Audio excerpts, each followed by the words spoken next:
scene shows Sunzanggambu building Jokan Monastery and Ramag Monastery for Princess Wenchun and Zizun.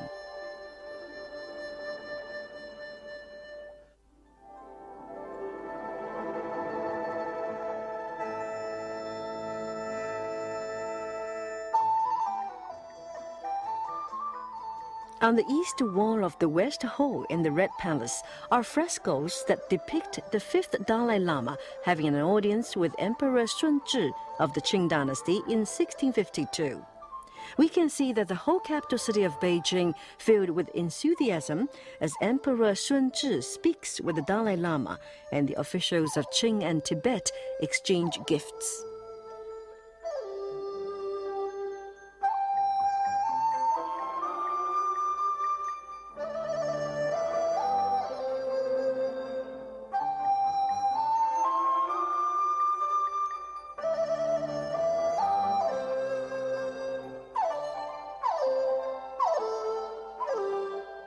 On the second story of the 13th Dalai Lama's Holy Stupa Hall is a scene showing the Dalai Lama in an audience with Emperor Guangxu and Dowager Empress Cixi.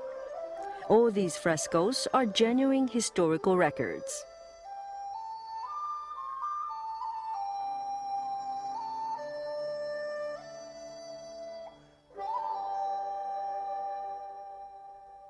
These are some of the gilded books and golden seals that the Chinese central government used to confer titles of Tibetan local officials and the religious leaders since the Yuan dynasty.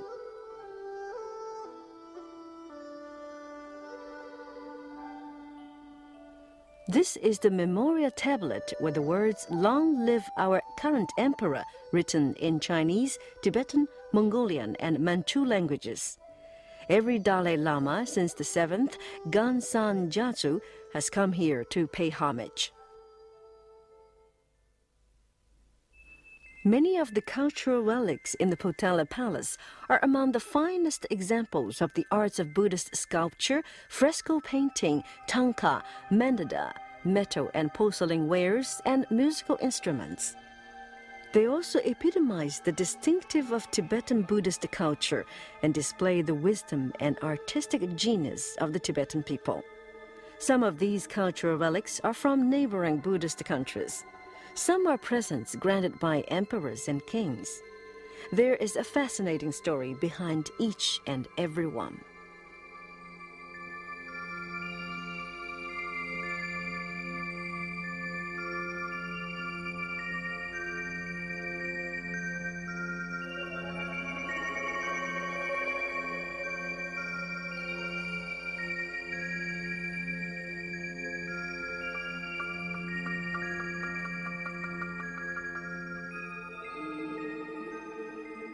The frescoes and tanka of the Potala Palace are famous for their simplicity and boldness.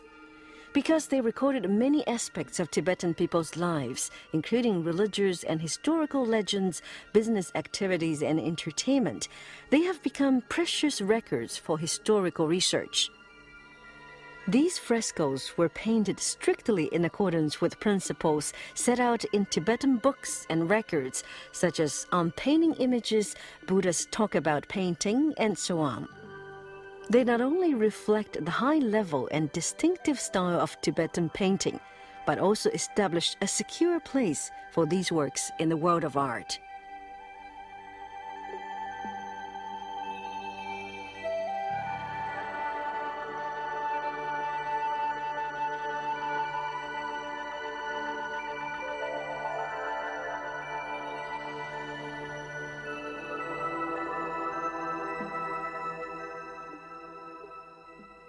This mandala, the biggest work of art in the Potala Palace, is the ideal city or paradise in Buddhist heaven.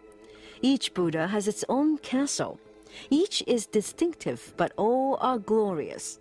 They are the perfect kingdoms the Buddha will lead his followers to enter in the future.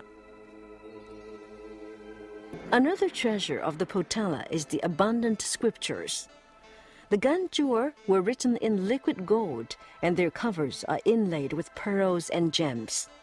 They are the most precious and exquisite books in the world.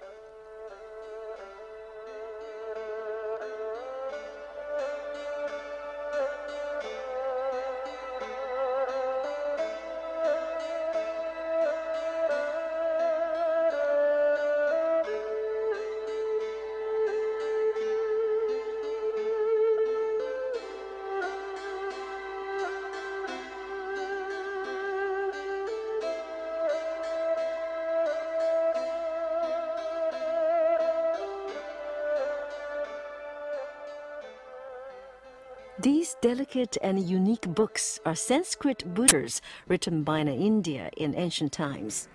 All these books are invaluable to research on the history, politics, economy, culture, and arts of Tibet.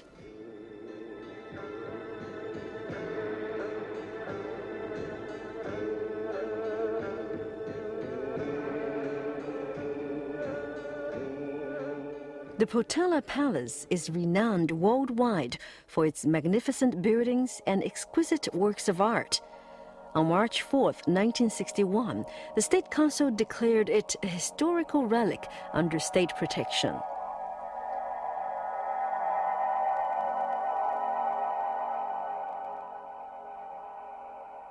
In 1989, the Chinese government appropriated funds for 5 years of maintenance for the Potala Palace, removing hidden dangers and troubles. In 1994, UNESCO placed the Potala Palace on its list of World Cultural Heritage Sites. The Potala Palace is now walking towards the future with new vigor and strength.